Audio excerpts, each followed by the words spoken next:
జై శ్రీమన్నారాయణ. నేను మీ icon astrologer Gattupalli Suresh Babu. అయితే మనకిప్పుడు జూన్ మాసం 2020 సంవత్సరంలో రాశి ఫలాలు ద్వాదశ రాశుల వారికి ఎలా ఉండబోతుంది అనే దాని గురించి చూసినట్టయితే కనుక మనకి అతిపెద్ద గ్రహాలైనటువంటివి రాహువు, కేతువు, గురువు అన్నీ కూడా మే మాసంలో మారటం జరుగుతూ ఉంది. ఈ మే మాసం 18 తారీఖున మారిపోయినాయి.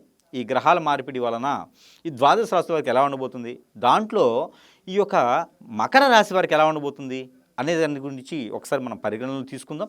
అయితే ఈ మకర రాశి వారికి కొంతమేర శని యొక్క అశుభ దృష్టి అనేది మనం చూస్తూ ఉన్నాం.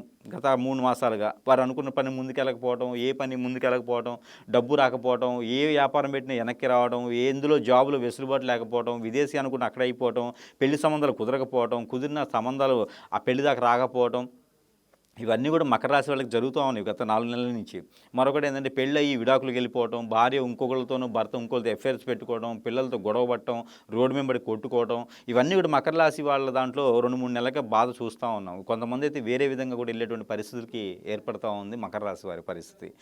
వాటి నుంచి ఆ ఒక పరిస్థితి నుంచి కొంతమేర అయితే వెసులుబాటు ఉన్నది అని చెప్పొచ్చు. గ్రహాల రీత్యా కూడా ఏదైతే మనకి మే 18 తారీఖున మనకి మారినటువంటి ఈ యొక్క రాహువు, కేతువు, గురువు ఉన్నాయో వీటి ద్వారా ఈ యొక్క మకర రాశి వారికి కొంతమేర అదృష్టం, ఆ శని యొక్క భగవాను యొక్క ఆ అశుభ దృష్టి అనేది కొంతమేర తగ్గుతుంది అని చెప్పొచ్చు.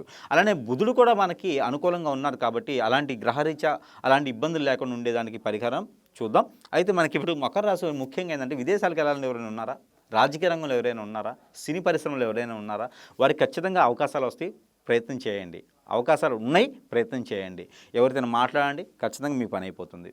విదేశాలకు వెళ్ళాలనుకున్న వాళ్ళు ఎవరైనా ఉంటే జూన్ 9వ తారీఖు తర్వాత ప్రయత్నం చేయండి, ఖచ్చితంగా మీరు వెళ్తారు.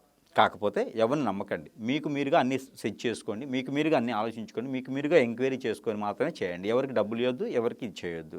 పక్క వ్యక్తిని నమ్మకూడదు, మీ షాడోని కూడా మీరు నమ్మకూడదు, మీ నీడను కూడా మీరు నమ్మకుండా ఉంటే మాత్రం మీరు పరిగణనలో తీసుకోవాలి.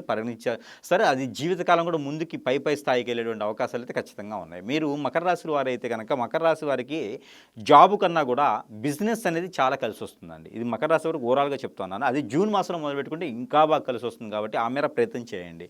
ఏదైతే మనకి మారినటువంటి రాహువు, కేతు కారణంగా రాహు వచ్చేసి కుంభరాశిలోను, కేతు వచ్చేసి సింహరాశిలో ఉన్నారు కాబట్టి మీకు అనూహ్యంగా బాగా కలిసి వస్తుందండి. డబ్బు పరంగా కావచ్చు, ఆస్తి పరంగా కావచ్చు, వ్యాపార పరంగా కావచ్చు, నరఘోష పరంగా కావచ్చు, ఇవన్నీ కూడా మీకు పటాపంచలు అయిపోయేదానికి ఉంటుంది. కాబట్టి గ్రహాలు ఇచ్చేది అశుభ దృష్టి కూడా శుభ దృష్టిగా మలుచుకునే దానికి ఉంటుంది కాబట్టి ఈ మేర ప్రయత్నం చేయండి. ఇకపోతే మకర రాశి వారికి అదృష్టం ఇంకా గ్రహాల నుంచి బాగా రావాలి, జూన్ మాసంలో ఇంకా అనూహ్యంగా ముందుకెళ్ళాలి, పెళ్లి కావాలి, మీకు విదేశానికి కావాలి, లేకపోతే రాజకీయ రంగంలో ముందుకు రావాలి, అన్ని రంగాల్లో కూడా ముందుకు ఉండాలి అనుకుంటే కనుక ప్రతిరోజు కూడా మీరు దిష్టి తీసుకోండి. అవి అలాగా నల్ల నువ్వులు ఒక చిటికెడు, తెల్ల ఆవాలు ఒక చిటికెడు, ఈ 2 చేతులు పెట్టుకొని చేతి ఇట్లా పెట్టుకొని మీకు ఇలాగా మీరు క్లాక్ వైజ్గా దిష్టి తీసుకోండి 7 సార్లు.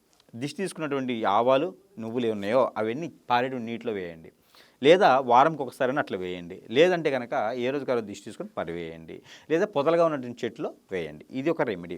మరొకటి ఇకపోతే ఈ యొక్క మకర రాశి వారికి మరొక రెమెడీ ఏంటంటే 56 రూపాయలు చిల్లరైనా పేపర్ అయినా నోట్లైనా తీసుకొని మీకు మీరే దిష్టి తీసుకోండి. 56 రూపాయలు. మీ కోరికలు ఏమున్నాయి, మీకు దోషాలు ఏమున్నాయి, మీకు శత్రుభయం ఏముంది, ఆర్థిక సమస్యలు ఏమున్నాయి, మీరు ఏం కావాలనుకుంటున్నారు, పిల్లల ఏం కావాలనుకుంటున్నారు. పెళ్ళి అయి ఉన్నవారు మాత్రమే పిల్లల కోసం చూడండి. పెళ్ళి కానివారు ఒకసారి పెళ్ళి అవ్వడానికి మాత్రం ప్రయత్నం చేయండి, ఒకరితో పెళ్ళి అవ్వడానికి మాత్రం ప్రయత్నం చేయండి. ఏదైతే ఉందో వారికి తలుచుకొని ఆ 56 రూపాయలు తల చుట్టూ తిప్పేసి ఆ 56 రూపాయలు ఎవరికైనా అడుక్కునే వారికి కానీ లేదా దేవుని ఉండి ఏదైనా ఉంటే అక్కడ వేసేసేయండి. వేయడం ద్వారా మీకు ఖచ్చితంగా మంచి జరిగేటువంటి ఆలోచన ఉంటుంది. ఇకపోతే ఇంకొక రెమెడీ కూడా మీకు ఇవ్వడం జరుగుతుంది. ఏదైతే నల్ల దారం ఉంటుందో ఆ నల్ల దారం మీరు ఎంతైతే హైట్ ఉన్నారో అంత హైట్ కొలుచుకోండి. మిషన్ దారమైనా పర్వాలేదు, అంత హైట్ కొలుచుకొని ఏదైతే మీకు కావాల్సిన కోరికలు ఉన్నాయో ఆ కోరికలకి ముడి వేయండి. ఎన్నైనా ముళ్ళు వేయచ్చు. మీకు ఎన్ని కోరికలు ఉన్నాయో అన్ని ముళ్ళు వేయండి. మరొకటి మీకున్నటువంటి దోషాలు ఆ ముడి వేయండి. మీకున్నటువంటి కోరికల ముడి, దోషాల ముడి, అలానే మీకు ఏం కావాలి అది కూడా ముడి వేయండి. ఈ శత్రు భయం ఉందా వాళ్ళ పేరు ముడి వేసేయండి. ఆ వేసినటువంటి ముడి ఏమవుతుందంటే ఎన్ని దారాలను ఎన్ని కోరికలు అన్ని ముళ్ళు వేసి దాంతోపాటు 11 ముళ్ళు ఎక్స్ట్రా వేయండి. ఈ 11 ముళ్ళు ఎక్స్ట్రా వేసిన తర్వాత పసుపు కొమ్ములు 2 తీసుకోండి. ఆ పసుపు కొమ్ములు కట్టేసి పారేడు నీటిలో వేయండి. మీ కోరికలు ఖచ్చితంగా నెరవేరుతాయి 90 రోజుల్లో. ఇది ఖచ్చితంగా చేయండి. ఇకపోతే మీకు కలిసి వచ్చేటువంటి వారం మంగళవారం, బుధవారం మీకు కలిసి వస్తుంది. ఇకపోతే మీకు తిథులు 7, 8 ఈ 2 తిథులు మీకు కలిసి వస్తాయి. ఇకపోతే కలర్ వచ్చేసి టమాటో కలర్, అది సపోటా కలర్. ఈ 2 కలర్స్ మీకు బాగా కలిసి వస్తాయి. ఇకపోతే ప్రతిరోజు పారాయణం చేసుకోవడానికి నెంబర్ 5542 642 5542 642 ఈ నెంబర్ని 220 టైమ్స్ ప్రతిరోజు పారాయణం చేయండి. అది ఎలా చేయాలి? చేతిలో ఏదైనా సరే ఫ్రూట్ జ్యూస్ ప్రతిరోజు ఉదయాన్నే ఫ్రూట్ జ్యూస్ ఒకటి పెట్టుకొని ఈ నెంబర్ని పారాయణం చేసి అది మీరు సేవించండి. సేవించడం ద్వారా మీకున్నటువంటి నరఘోష, నరదిష్టి, అలానే నవగ్రహాల ఒక అశుభ దృష్టి కూడా మీకు తొలగిపోయేసి చాలా బాగుంటుంది. మీరు కూడా అదృష్టవంతులయ్యేటువంటి అవకాశం ఈ జూన్ మాసంలో ఖచ్చితంగా ఉంది. ఇలా చిన్న చిన్న పరిహారాలు చేసుకుని అదృష్టవంతులు అవ్వండి.